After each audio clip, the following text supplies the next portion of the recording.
industry as a whole is being transformed by AI and robotics. And we need to do a better job of encouraging students to not feel like they're not part of the STEM evolution, that they are going to be contributors to the new industries that we're creating and that we're evolving right now.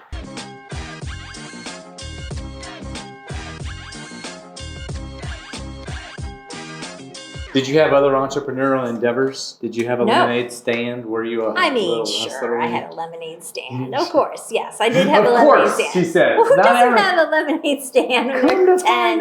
Come to find out. Not everyone. Yes, I did have a lemonade stand. No, I didn't see myself as an entrepreneur. Absolutely not. I did see myself as an educator and a problem solver. I think those were my two greatest strengths. I love teaching. I love the idea that I could help students in their own, wherever they are, get to where they really needed to be through, a little bit of education and instruction, but also just through empowering them and edifying them, right? So that they can really pursue what they needed to pursue for their own, gratification, for their own career.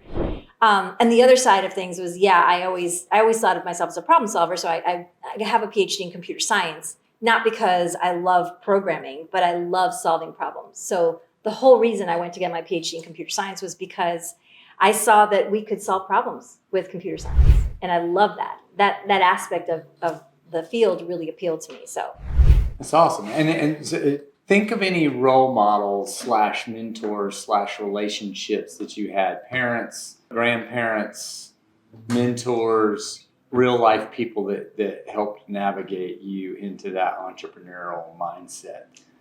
First and foremost, my husband, absolutely, who saw in me that I could be an entrepreneur before I ever really acknowledged it. Mm-hmm. He has started his own very successful company. It's a nonprofit called the University Industry Demonstration Partnership. And it's phenomenally successful, but he built it from the ground up, basically. I mean, he is now, I don't know how many employees they have now, but it's grown.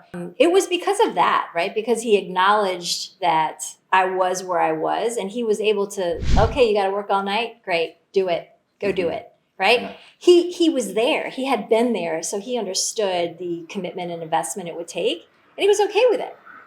That was the most impactful, he is the most impactful person in that regard, for sure. Yeah, it is phenomenal. Yeah. And has he always been entrepreneurial? I would say so. I mean, he started his company, I'm going to guess, I think it's been about 14 years or so, maybe give or take a year. But he was a scientist and he worked in the university setting just like I did. So I saw that it was possible, right? I'd seen someone make that transition successfulally. Mm-hmm. So I knew that it could happen. I just didn't know I had the building blocks. I didn't know that I had the know-how to operationally build a startup. Isn't that you said something so powerful that I think is such a good quote, is that seeing him showed you it was possible. Mm-hmm. And I so much think about our kids and entrepreneurial type people that they really just need to see that it's achievable. Absolutely. And once they see that, they're going to tear the cover off the ball. But I really do feel that a lot of times getting to speak today at Growth Summit, it just being back at the University of South Carolina, where I came from, and seeing all these students, and all of them are coming up to me afterwards saying it's a fun experience. And it's really just a powerful thing to know, like, oh yeah, like I was just a journalism student at the University of South Carolina. I mean, it's not like I'm right. But to them, it's like, oh, no, you're one of us. Exactly. Thank you. I can see. So I could do this. Can I add one more thing? Sure. I know we didn't talk about this, but I want to bring this up because it's so important and near and dear to my heart. And it flows into what you were just talking about. So this last year, 2022, we launched a new product to the market called Classroom to Career. It is for 8th to 12th grade students to build their own obby robots. and to learn all the various applications of robotics and AI in various industries, whether it's art or music or sports or you name it. Industry as a whole is being transformed by AI and robotics.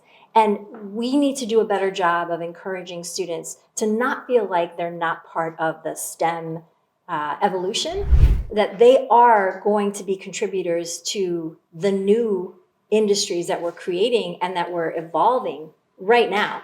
And so we've launched it in 3 school districts this year with funding from the Department of Education in South Carolina.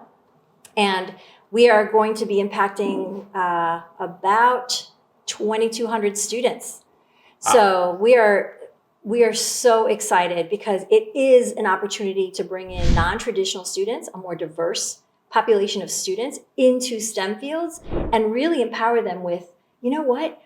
Not only am I going through this, build the robot, learn how to build an obby robot, learn about robotics and AI in different fields, but they get to deliver that robot that they've built to the 4th and 5th grade students. So that 4th and 5th grade class that receives a robot, they look at this kid and they go, oh yeah. that's like my cousin. Did that. Right, exactly. He lives down the street from me, did that. right? He's just like me. That's so why couldn't I do that? Yeah, of course. And that's the beginning, right? That's where we start to change the world. Yeah, I totally agree. What a fantastic message. Thank you. We can't do Entrepreneur Studio without our sponsors. Please support them because they're supporting entrepreneurship.